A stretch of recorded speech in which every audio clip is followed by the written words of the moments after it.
Estamos en una nueva entrega del Club de Lectura. Soledad Mazín, Rocío Baró y quien no necesita presentación es Mariana Enríquez, que está de visita por Rosario. ¿Cómo estás, Mariana? Bien.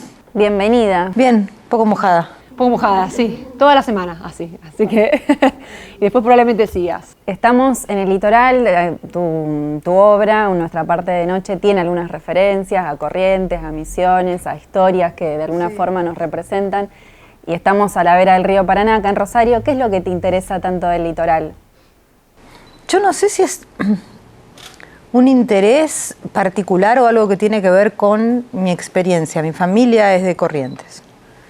Y yo cuando era chica iba mucho de vacaciones a Corrientes y a Misiones, Chaco también, que tengo una tía, que ya no es litoral, pero bueno, es toda la misma región. Y mi abuela, que era correntina, sí vivía en mi casa y fue la primera persona que me contó historias, sobre todo historias sobrenaturales. Algunas que yo creo que inventaba de su propia familia y cosas así, muy oscuras, de verdad, y otras que tenían que ver con la mitología y qué sé yo. Entonces, los primeros libros que me compré, por ejemplo, fue mitología del litoral o mitos guaraníes, o sea, era como... Y creo que después siempre lo usé como mi primera referencia a lo sobrenatural y lo mágico, la más cercana, mezclada con otras, ¿no? Que después tienen que ver con el pop, con la película de terror, con Spielberg, con qué sé yo. Pero para mí en ese momento estaba todo en la misma línea, eso, la mitología griega, era todo igual. Y tenía la ventaja de esta mujer que te contaba cosas feas. Y encontrás ahí muchas más historias o más atractivas, si querés, que lo que podías encontrar en el conurbano bonaerense o en Capital. Lo que pasa es que muchas de esas historias se trasladan por la migración al conurbano bonaerense. Digamos, yo las escuché primero en el conurbano, antes que en Corrientes. Porque yo era chiquita y me las contaba mi abuela, que venía de allá, y ella no era la única. Mi abuelo era paraguayo, no eran los únicos inmigrantes del litoral que vivían ahí. De hecho, el barrio era toda una mezcla, la vecina de allá, después estaban, todo era una cosa que ahora sería horriblemente incorrecto, estaban los tanos, los polacos, que no, creo que los tanos eran polacos, pero como eran todos rubios, era todo lo mismo. Difícil distinguir. Difícil de distinguir, pero quiero decir, había mucha mezcla así. Y entonces en realidad el conurbano, y con los años cada vez más, va teniendo por las migraciones a Buenos Aires y sobre todo a sus alrededores, porque la capital es muy caro. Cuando yo era chica no había ni una imagen del Gaucho Gil, por ejemplo. Ahora es todo, o sea, no te podés mover. Entrás a Buenos Aires, al lado del cementerio de la Chacarita, sin ir más lejos, hay una especie de carpa de circo del Gauchito Gil, es impresionante. Entonces, quiero decir, fue como que yo lo vi crecer mucho, esa infiltración.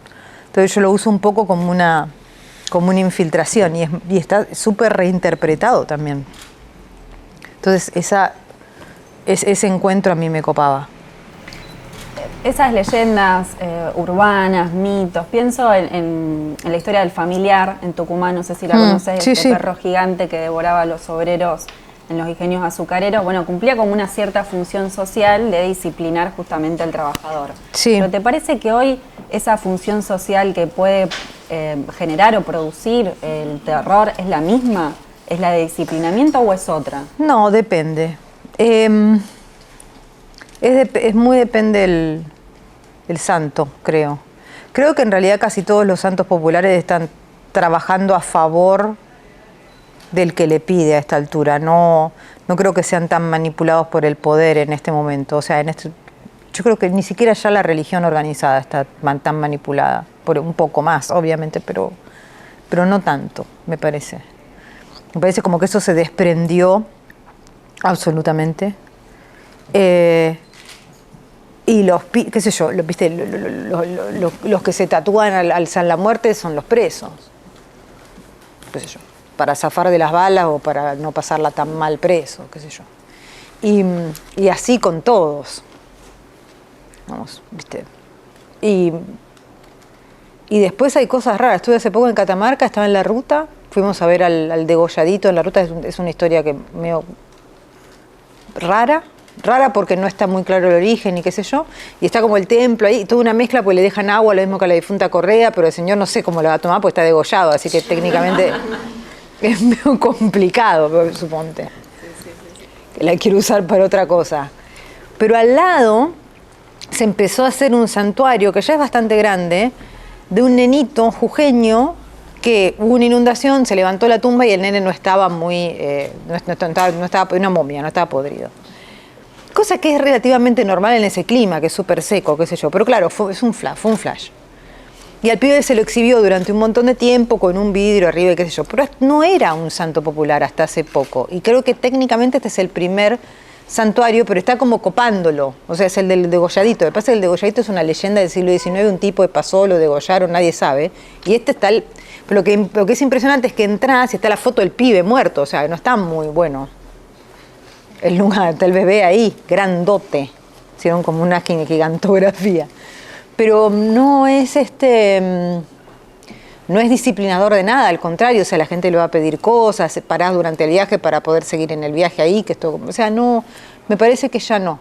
Y me parece que eso estaba muy relacionado con la manipulación de los gobiernos autoritarios. Ahora no se puede hacer eso. Como que se resignificó por completo.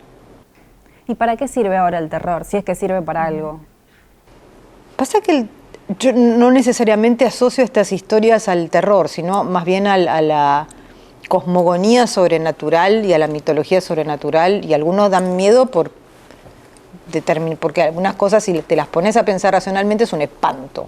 Tipo, la difunta Correa es un espanto, un muerto ahí que le está dando de mamar a un bebé, es espantoso. Pero una cosa es lo mórbido, lo macabro, y otra cosa es lo que da miedo.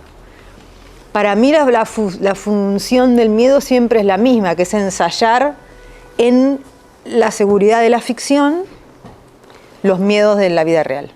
Vos cuando lees algo o ves una película de lo que quieras de terror, no te está pasando, pero sí sentís la sensación.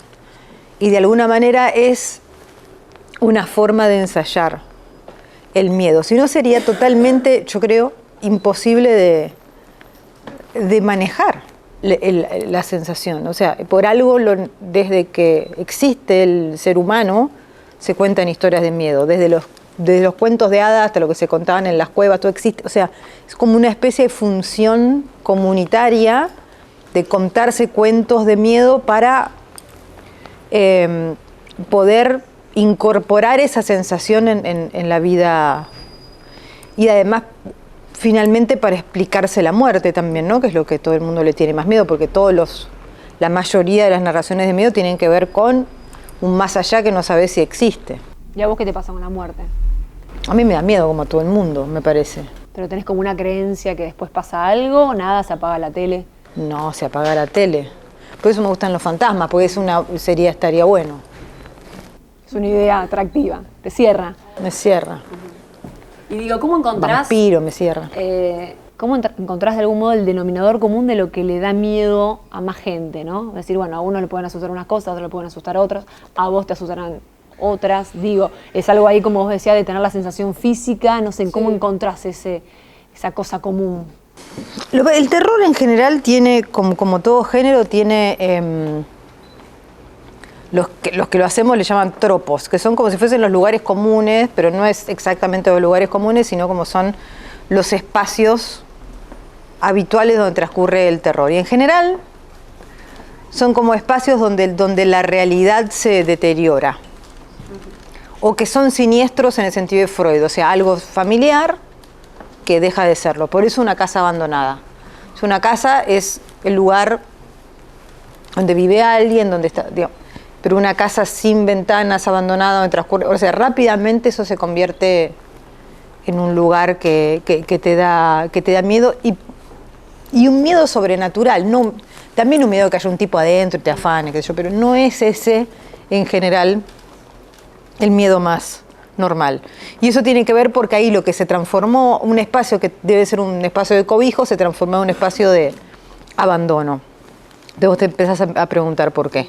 Y no es que a todo el mundo le dé miedo una casa abandonada, pero a todo el mundo le da miedo que algo que te tiene que proteger se vuelva hostil, digamos. Y el terror, digamos, si vos lo pensás en ese sentido, o sea, desmenuzando cada uno de los de eso, de los personajes o de los tropos del terror, el fantasma, por ejemplo. El fantasma viene, aparece, hace siempre lo mismo, camina de acá para acá, pide algo, lo mejor está enterrado ahí abajo, nadie lo sabe, pide que lo levanten y que lo entierren.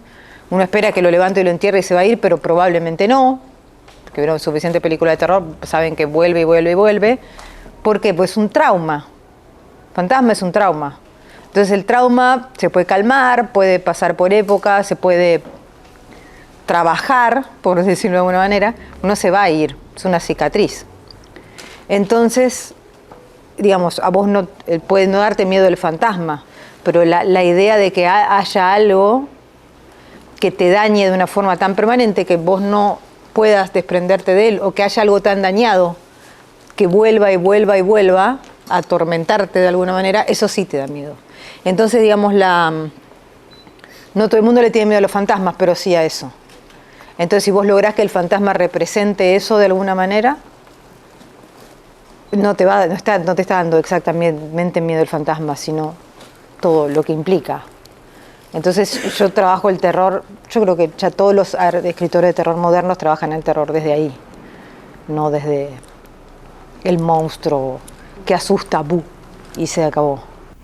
Y en tu escritura, ¿tenés esos fantasmas, esos temas recurrentes, esas cicatrices que te aparecen y que tenés que escribir al respecto? Sí, algunas ya desgraciadamente pues me canso. Pero sí, la dictadura aparece mucho porque como es un trauma infantil es muy difícil de... Infantil largo además, ¿no? Porque es toda mi infancia y los años después, entonces es largo de... yo creo que la inestabilidad económica, en serio, como fantasma, pero como un fantasma que representa eso, la falta de futuro, la autodestrucción, o sea, es como, pues yo trato de pensarlo complejamente, o sea, ¿qué te lleva a vos vivir una vida entera en un lugar que tiene una permanente crisis económica y que no te deja pensar en el futuro? A que vos mismo no te pienses como una persona que tiene futuro, entonces ¿para qué? ¿Para qué? Entonces te reventas, quiero decir, o sea, hay todo como una... a mí me gusta trabajar la consecuencia de eso. Entonces sí, esos son todos temas recurrentes que casi todos tienen que ver con la realidad. Pues a mí no me gusta trabajarlos desde el realismo, porque me parece que ya está bien trabajado, que ya está hecho, y no es mi lenguaje, no es mi manera de contar, digamos, no me aburro. Entonces, si ya me aburro haciéndolo así, porque ya está, me parece. Pensaba, digo, mencionas aburrirse. ¿Hay algo lúdico todavía en la escritura o sí, es como ¿no? Trabajo? No. En el periodismo sí. Y por eso me gusta también seguir trabajando como periodista, porque ahí tengo puedo distinguir bien una cosa y la otra, y también como... Ayer o anteayer vi de casualidad, de reojo, una entrevista con Clarice Lispector, y Clarice Lispector decía: yo no soy profesional y me esfuerzo por no ser profesional, yo escribo cuando quiero. Y yo pensaba, ¿a mí me pasa lo mismo? Y yo decía, sí, lo que pasa es que no me pasa tan con tanto glamour como a Clarice, pero si yo no tengo ganas de escribir, no escribo, porque no tengo literatura, quiero decir. Si no tengo una idea, no siento que pase algo. ¿Y tenés obsesividades, algún tipo de toque a la hora de escribir? Digo, ¿tiene que ser una letra determinada? ¿Escribís en la compu? Cero, la voy agrandando a medida que voy viendo menos, nada más. Eso es todo. Nada más. No, nada más. Pero eso es el periodismo, o sea, el periodismo te obliga a escribir de una manera tan de trabajo, que después es muy difícil que te queden tocs. Con un jefe que te dice son 6.000 caracteres en 2 horas, y vos podés decirle, viste, pero yo necesito una luz tenue. Es ridículo. Entonces después cuando pasás a tu trabajo y ya no pasás con la luz tenue, claro, ¿no? Ya lo haces con ese otro chip, porque sí, ya tenés el entrenamiento. Sí, es eso. Hay una gimnasia ahí. Es eso. Y además yo no me formé yo empecé escribiendo antes que, bueno, siendo escritora es ridículo porque era muy chica, pero empecé escribiendo antes de hacer periodismo. Pero escribía, qué sé yo, cambió todo tanto en la máquina de escribir de noche, o sea, era otro, como que escribí esa novela en otro mundo también. Entonces, incluso, si tenía algún... Está acá. Esa. Entonces, si tenía algún toque en ese momento, fue, porque ya no tengo las mismas herramientas para tenerlo. Y hablando de herramientas, vos que te nutrís tanto de Internet, pero de esos nichos de Internet, esos recovecos, quizás más oscuros, más ocultos, más difíciles de encontrar. Ahora que Internet también creció tanto, cambió tanto, ¿qué te dio y qué te quitó esta nueva Internet? La nueva Internet para mí es mucho más chica de lo que era la Internet de cuando... La Internet de cuando empezó la Internet y empezaron los usuarios, era infinita, en serio. Esta no. O sea, ahora son las redes. Y si todos nos podemos a pensar un poco cuántas veces esta semana vimos una página fuera de las redes, que no es una página para comprar algo, que yo miro permanentemente, ¿no? Y cuando empezó Internet, no era cuando yo era chica, cuando empezó Internet, era casualmente, yo era joven, pero en ese momento, antes de las redes sociales, pues no había, tenías las newsletters, que era una cosa totalmente privada, entonces era cerrado, entonces era mucho menos odioso, o sea, te insultaban mucho menos, no había imagen, era mucho menos traumático el tema del filtro, el coso, todo el video, o sea, no había todo eso. Era muchísimo más anónima. Yo hay gente que era con la que me escribía en 1995, 27 mails por día, a que nunca más encontré. Es como si hubiese hablado con un fantasma. Y otras no. Otras sé dónde están y seguimos en contacto y qué sé yo. Pero además había sitios web donde uno iba todo el tiempo y se subían cosas y había videos y había cosas repugnantes que ahora todavía se pueden encontrar algunas de ellas en mi, no es una red social exactamente, pero más o menos favorita, que es YouTube, que es la más enferma de todas, es la que todavía por un tiempo por lo menos se pueden conservar ciertas cosas y qué sé yo. Y hay gente con creepypastas y todo eso, o Reddit, sacando esto, las cosas más oscuras que puedes estar, pero de lo mainstream, quiero decir. Pero cuando empezó Internet era todo así. Había, me acuerdo, una colección de sitios, porque como que se listaban sitios, que se llamaban The Dark Side of the Net. Y había sitios que eran, por ejemplo, fotografía hospitalaria. Y vos entrabas y colgaban fotos de gente muriéndose, no sé, era o no sé, muchas cosas así, fetichistas, y que todo eso se fue, no es que no existe más, pero empezó a ser de pago, muchas se fueron a dark web, muchas se volvieron subreddits, que también te tenés que hacer como, te tenés que suscribir y qué sé yo, y al principio no, era totalmente salvaje. Y es lógico porque todavía no estaba regulado, todavía no se sabía qué hacer, digamos, ¿no? Lo que sí es notable es que empezó así. O sea, yo me acuerdo, las primeras épocas de Internet eran fans y psicópatas. Todo estaba buenísimo. Bueno, ¿de Twitter te fuiste o no? Sí. ¿Y por qué te quedas en Instagram? Primero porque tenés menos contacto con la gente, la verdad. Yo contesto y hablo y qué sé yo, pero... Y después pues, yo soy muy adicta en general. Entonces yo me acuerdo, por ejemplo, en estos foros y esas cosas, cuando empecé a usar redes, yo me iba a dormir pensando en que le iba a contestar a la persona el otro día y por ahí y estaba... me levantaba a las 3 de la mañana, lo borraba, o sea, era... Y Twitter tiene eso. Sí, tiene como esa pelea, pero Instagram no tanto. Yo a veces un poco me peleo, pero más en chiste. Ahora me estoy peleando con los anti-Djokovic, por ejemplo, me divierto mucho. Bueno, hay algo lúdico ahí, hay algo de juego, de diversión, de ida y vuelta. Igual ellos se enojan, yo no, porque la gente así vive. Sí. Aparte se toma muy en serio todo eso, es como, viste, Incluso la forma de hablar es yo siento que no, vos no sentís nada, o sea, vos pensás tal cosa o te parece tal cosa, pero vos no sentís que te gusta más tal porque ahí estamos perdidos. Y si se meten con Rublev, sonaste. No, Rublev, que digan lo que quieran, está fuerte Rublev, me gustaría que se rompa una pierna y empiece a modelar. Ah, bueno, es otro. No, como jugador no me interesa. No me interesa. Más, fui muy feliz que haya perdido ayer. Bueno, estamos en una librería hermosa, por cierto. Nosotras nos llamamos Club de Lectura y la pregunta obligada antes de dejarte ir son por tus referencias literarias, cuáles son esos libros o autores que leíste, que te resultan, que te gustaron en el último tiempo y cuáles son esos que son faros. Quizás a algunos que recurras constantemente o cada tanto que vuelvas a visitarlos. Pero es que son demasiados. Un poco de que estás hecha, ¿no? Top 5. Un top 5. William Faulkner, Toni Morrison,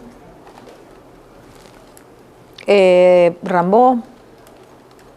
Me gusta mucho la poesía. Me gustan muchos otros más. Estoy mirando acá por si hay alguno que me... Si puedes agarrar alguno. Si alguno me...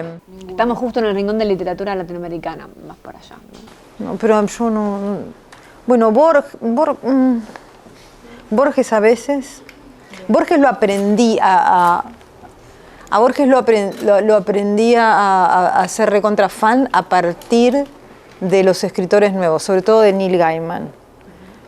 Porque leer Borges en la secundaria es una pesadilla absoluta. Entonces, bueno, Stephen King, ahí está el top 5. Y lo que pasó fue que yo leí The Sandman, el cómic, y ahí vi que había un personaje que era ciego y vivía en un laberinto que se llamaba Destino, y era claramente Borges, además de un montón de otras ideas borgianas que aparecen en el cómic. Y yo dije, puede no ser un bronce y una pesadilla esto. Y ahí lo empecé a leer como el escritor más lúdico que es. Y yo lo vuelvo a leer a veces y no entiendo muy bien cómo es el rollo Borges, porque esto es un juguetón, es una pavada, ¿no? Como el Aleph. Y lo miramos y se puede ver todo, o sea, es como todo re chistoso. Hay como todavía mucha pose en la literatura, muchísimo. Ay, es un plomazo. Y nuevos, no sé, hay un montón. Yo leo muchos contemporáneos, puedo decir los que me gustan.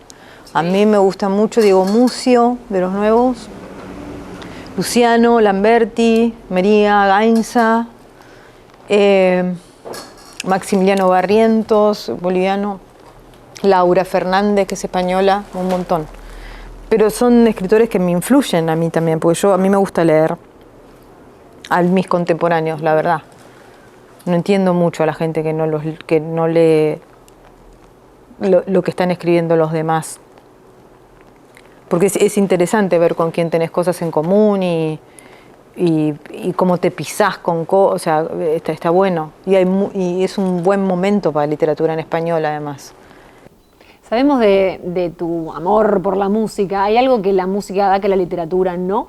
¿O que la literatura da y la música no? ¿Encontrás una cosa en uno? La música es mejor. ¿Por qué? Porque es más corta, porque puede ser perfecta, cosa que la literatura nunca es, porque te lleva perfectamente un momento de tu vida o de algo que pasó, porque el momento de estar en un show, esas 2 horas, no sé, puede ser el mejor momento de tu vida. No, o sea, a mí me gusta muchísimo más. Pero no para hacerla, no es que yo soy un músico frustrado y que yo quise tocar, yo no puedo tocar, pero quise muchas cosas en la vida. Pero no es eso, es que sencillamente me parece algo más importante. Te lleva a otros lugares por ahí. Y es más fácil descartarlo. Un libro vos lees 20 páginas y no sabes, no puede ser. Una canción ya a los 3 minutos, listo. A mí me pasa mucho, me dice, fíjate esta banda, ¿viste? Me recomiendan. Bueno, la busco. 1 minuto y digo, no. Y el libro tenés así como esto, me tiene que enganchar las primeras 20 páginas, a las 10, si no, lo dejo. No, los libros leo más porque estoy más acostumbrada a leer más un libro. porque sobre todo por una cuestión de leer para premios y cosas por el estilo. Entonces sé que un libro puede levantar, que puede empezar horrible y puede levantar, y qué sé yo, y me cuesta dejarlo también por un poco toc en ese sentido, y eso es un problema. Yo creo que tengo que empezar a decir, bueno, se acabó. Y ahora estás leyendo algo, digo por placer, no por trabajo. Estoy leyendo 3 cosas, por placer las 3. Susanna Clarke, un libro que se llama Piranesi, fantástico. La biografía de Oppenheimer, que la estoy releyendo en realidad, a propósito de la película. Sí, aparte estoy obsesionada con el Proyecto Manhattan y todo eso, entonces me viene bien como para estar... A la gente no le hablo otra cosa a la gente. Y la biografía de una cantante country que me gusta, se llama Lucinda Williams. En este tren de recomendaciones, si tuvieras que recomendar un libro de Mariana Enríquez a una persona que no te leyó, ¿por dónde le dirías, mira, empezá por acá? Yo empezaría por Nuestra parte de noche, porque si ya no te gusta eso, está. No me leas, querés decir. Ya está. Es como no pierdas el tiempo. ¿Para vos es lo mejor que hiciste, lo mejor que escribiste? No, pero es lo más sintético a lo mejor de todo lo que yo hago. O sea, si vos ese mundo te copa, después podés entrar a lo mejor. A mí hay cuentos que me parecen mejores, pero son cosas diferentes. Y de todo lo que escribiste, ¿cuál fue el que más placer te generó? Quizás no el que vos digas, bueno, la verdad que me quedó perfecto, pero el que disfrutaste. Este es el mar, la pasé súper bien. Porque además estaba escribiendo, lo escribí en el medio de los cuentos, y los cuentos... el cuento es muy exigente técnicamente, tiene que ser una manera de tener que cortar, o sea, como lleva mucho... Y eran todos los cuentos, transcurrían todos en la Argentina, eran como medio... Y dije, no, tengo ganas de escribir de rock, de Los Ángeles, de hadas, de sirenas, de qué sé yo, un delirio. Y bueno, y la pasé súper bien. Es más, no lo iba a publicar. Por eso no está en Anagrama, por ejemplo. Es un libro como de otra especie. No es tan fácil de conseguir, o al menos recién ahora, por ahí un poco más. Sí, no es un libro que me preocupe mucho su recorrido, digamos. Es para mí, ese libro. Mira, me quedo ahí en ese libro porque, bueno, acá todos fans tuyos saben que trata un poco justamente de lo que genera un rockstar y de quizás esa estrella y esa caída. Y vos que ahora estás en un tren de rockstar, ¿cómo vivís sentirte tan reconocida, tan admirada? ¿Cómo lo manejás? No, bien, mientras no me mande una carta bomba como a Bjork, está todo bien. No pasó eso. Sí.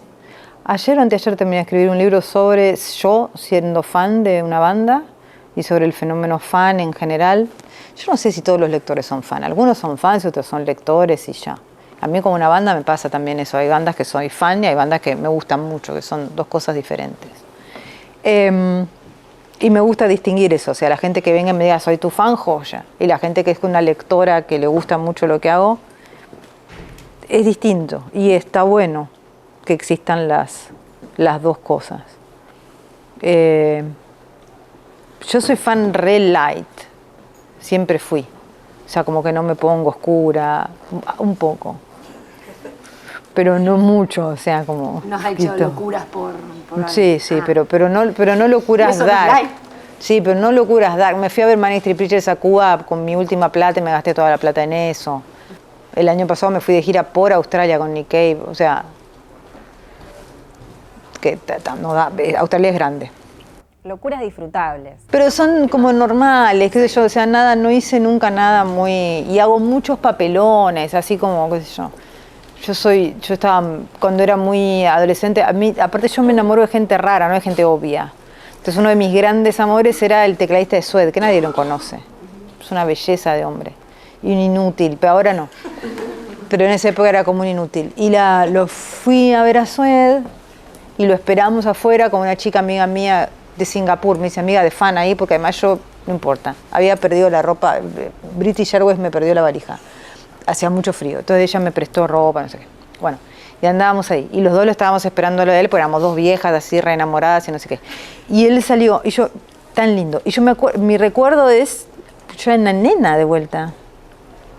Y teníamos todo un plan para que nos dé bola, que era decirles que veníamos de lejos, que yo venía de Argentina, que ella venía de Singapur, y la íbamos a decir juntos, y ella se quedó muda, la tarada. Entonces tuve que hablar yo, y yo era, venimos de Argentina. Pero te juro. Y él fue como, ¿what? Y yo, bueno. Y me acuerdo, todo era como... El recuerdo que tenés ese sonido. Mi recuerdo es el horror. Y después nos quedamos como ahí orbitando, pues después vinieron fan como re seguras, todas esas inglesas, hija de puta, que los ven todos los fines de semana y están como, no sé qué, bueno. Y yo me acuerdo que ese día, que él es hincha del Aston Villa, ¿te entendés lo que es la cabeza? Él es hincha del Aston Villa y ese día Bielsa, que dirigía a Leeds, había hecho como una cosa, no sé qué, que favoreció a Aston Villa y yo dije, bueno, el Bielsa es argentino, entonces fui. Y ahí como en medio del despelote le digo, ¿viste el partido de Aston Villa hoy? Y el chabón se enganchó porque claro, tanto a esta que se lo querían llevar a la casa y yo le hablaba de fútbol y dijo, entonces nada, sí, ¿qué pasó? Y nos fui hablando de Bielsa. Y me salían cosas del tipo, Bielsa es argentino. Por eso te digo, soy como re light, o sea, claro. no me pongo densa, me pongo... Como una tromba y No, es un papelón. Mira, acá está lleno, pero lleno de fans tuyos, hay todo un fandom gigante, no sé si alguno querrá hacer alguna pregunta, pero nosotros tenemos la perdida Camila, que es la que nos está dando una mano, porque nosotros hicimos un trabajito que son algunos regalos de unas bandas rosarinas que pensamos que te podían gustar. Entonces nos han acercado sus discos, les agradecemos muchísimo. Acá tenemos Bubis Ballins, que se han inspirado en 2 libros tuyos, ya por ahí podés ver que uno es Bajar es lo peor y después por ahí hay otro también, con remera, stickers, todo. Y también tenemos acá Aguas Tónicas y el disco de solista del cantante de Aguas Tónicas, que también te lo hace llegar. Y uno, o sea, me dijo, decile por favor que este disco está inspirado en el libro de Úrsula Le Guin. Así. Ah, genial. Los Desposeídos. Ay, muchísimas gracias. Ay, mira, ahí es de la... Adoro esta editorial. Bueno, muchísimas gracias. Para que te lo lleves entonces. Muchas gracias. Y disfrutes. Gracias. Gracias a vos. No, de nada. Ay, qué lindo. No entiendo por qué volvió el cassette. Los jóvenes tienen cosas súper raras. Una porquería el cassette. ¿Viste? Sí, es como... Pero bueno, extrañamos dar vuelta así con la lapicera y rebobinar, capaz, ¿no? Dar vuelta, lado A, lado B. Oh, y se te enredaba, pero cuando se les empieza a enredar la cinta van a volver ahí. Probablemente sí. Gracias, Mariana, muchísimas gracias. De nada, gracias a ustedes. Gracias por esto.